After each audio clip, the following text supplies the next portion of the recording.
my channel. So it's been a while since I made a long video essay of sorts, but today I'm going to do just that because I want to share with you guys my creative process of writing my song, My Sweet Love. So yeah, let's get to it. Oh, feel free to speed up the video whenever you'd like, but please do stay to the end because I really love this song and I would really love to share how I made it with you. Ooh, another thing, I wrote down exactly what I wanted to say in this book right here. Genius, aren't I?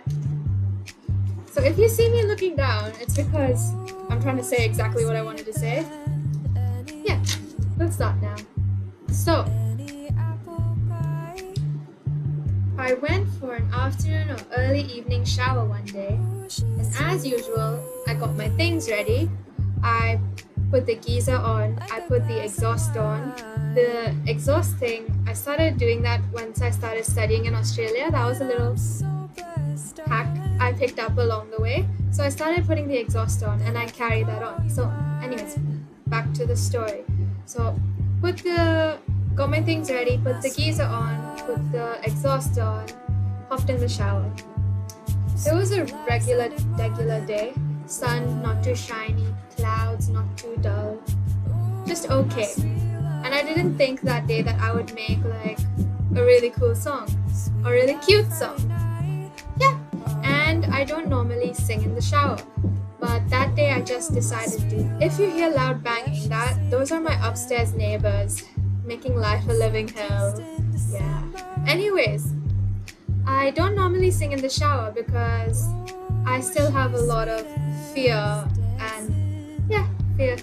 I still have a lot of fear sharing my talents and parts of myself with others. And since we're on the ground floor, I'm always worried, oh, is someone gonna pass by? Like, what if they hear me? But bathroom acoustics came through that day and I started humming notes or just singing, and then I was like, oh, I could hear a few notes in the exhaust, and I'm like, I can sing that. Started humming some notes that I thought I could hear from the exhaust, and then that led to harmonizing those notes. And then all of a sudden, I had like this bass line in my head.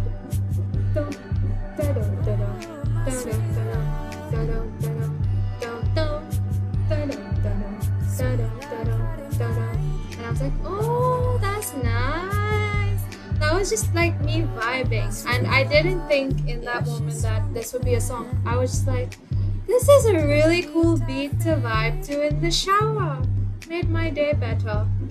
And while I was having fun with this very cool bass line, I didn't even know how, but I got like the first few lines of the chorus, which stayed the original chorus. So I was like,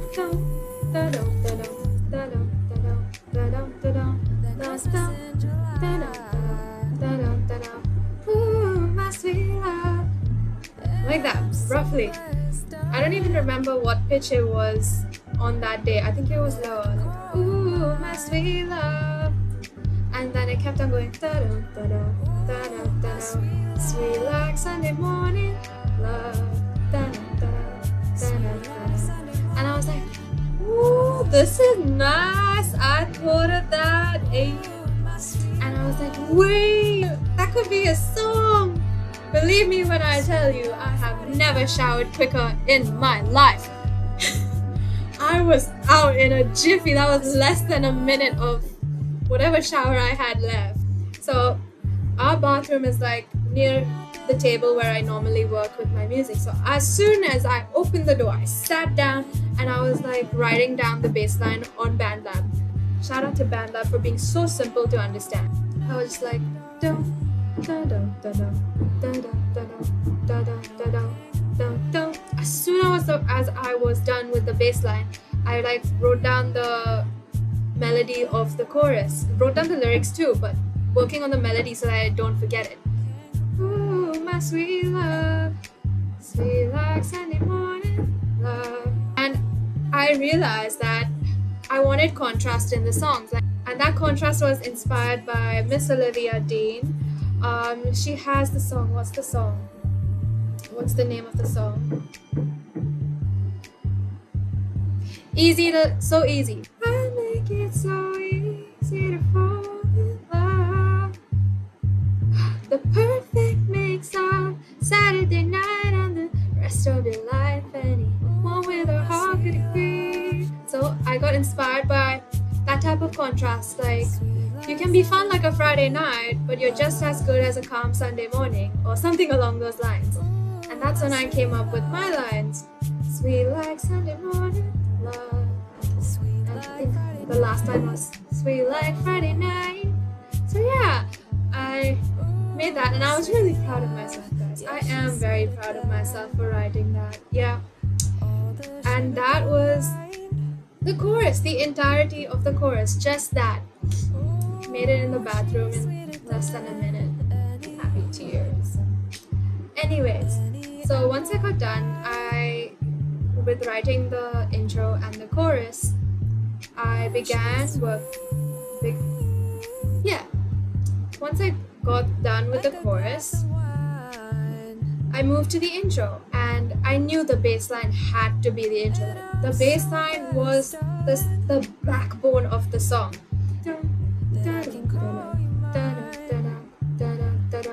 And then I was like, I want to keep the song organic, something you can jam to with your friends and family when you're just hanging out. So I didn't want like a lot of complicated instruments, or like instruments that would be like hard to find, or like you have to plug something in. So that's my clock. Just hold on for a minute. Let me read in the meantime. My book.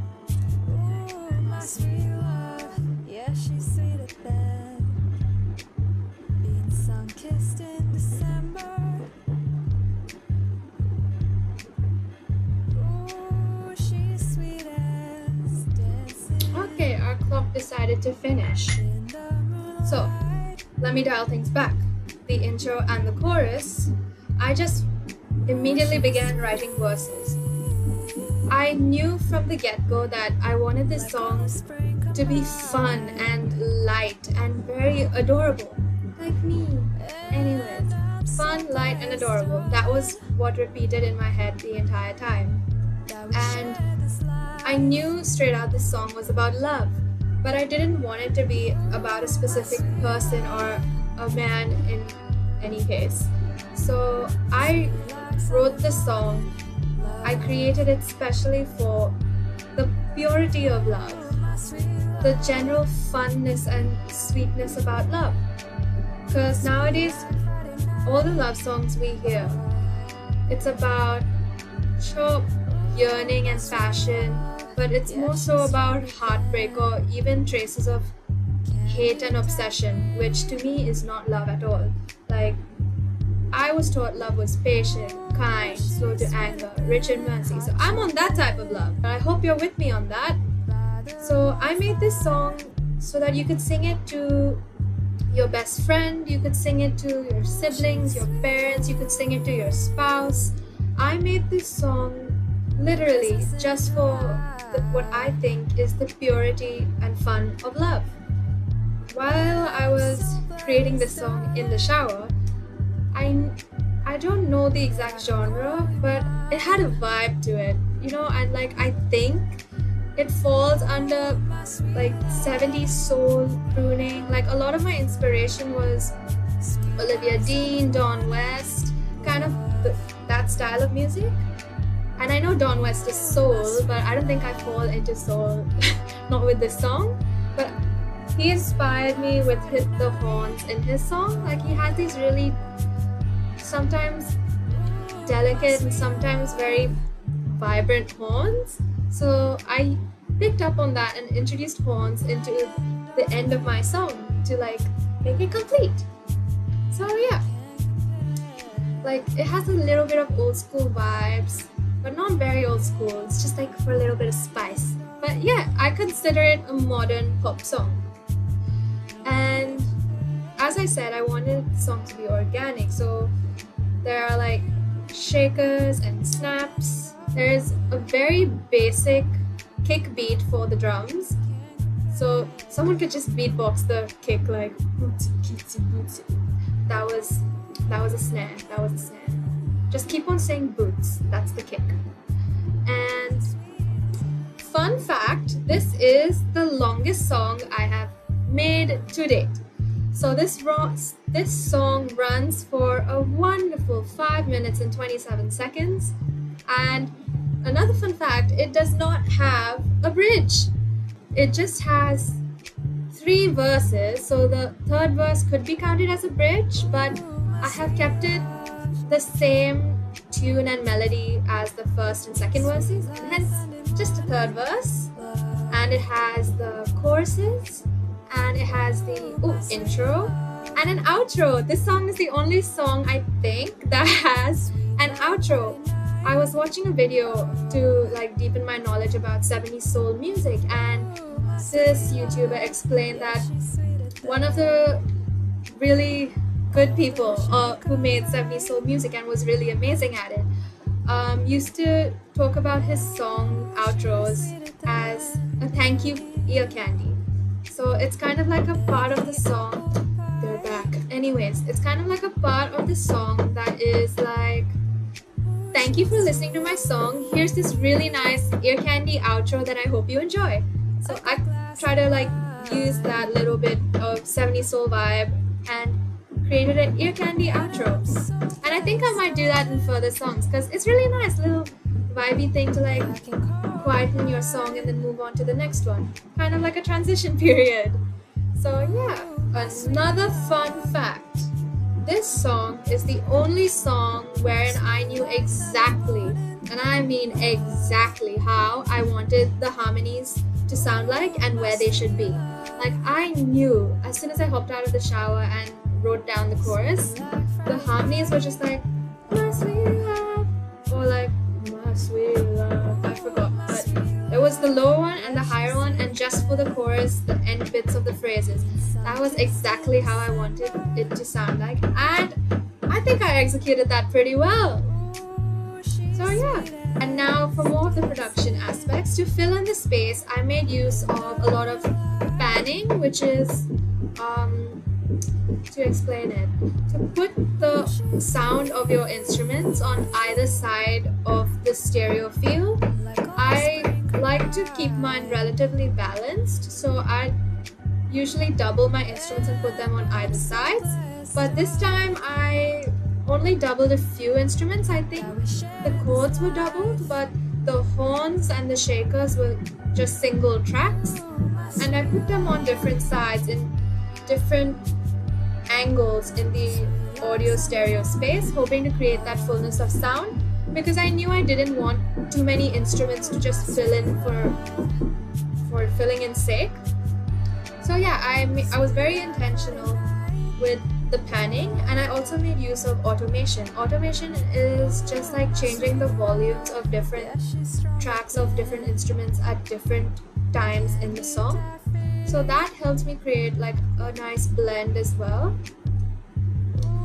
And towards the end of the song, remember how I said I wanted cuteness? I didn't really know how to add cuteness. I'm like, what sounds cute? I knew higher octaves like da da da da da sounds cute, things like that. So I added what I thought were like cute little twinkly bells, and you can hear that towards the end of my song in the last few choruses. That adds to the cuteness, and it also adds to the kind of good old churchy gospel type feel. If you've been listening to the end of the song, I add some organs. The chords change into organs, and it really adds to that kind of homey old time feel. I grew up with church, so gospel was very part of love for me in that case. So it was a very nice touch on nostalgia for me right there. Yeah, and that's pretty much it. That's how I made and how I wrote and produced My Sweet Love. It is out on YouTube, SoundCloud, BandLab, and Instagram. Yes, Instagram is a streaming platform for me too. So anyways, yeah, I hope you enjoyed. I will probably link some links in my description, but links are also in my bio feel free to check it out and let me know in the comments if you'd like me to make a video on deeper aspects of my production as a beginner music producer. I am self-taught. All I have is YouTube and thoughts and prayers. YouTube and thoughts and prayers. So yeah, see you in the next video. Have a nice week.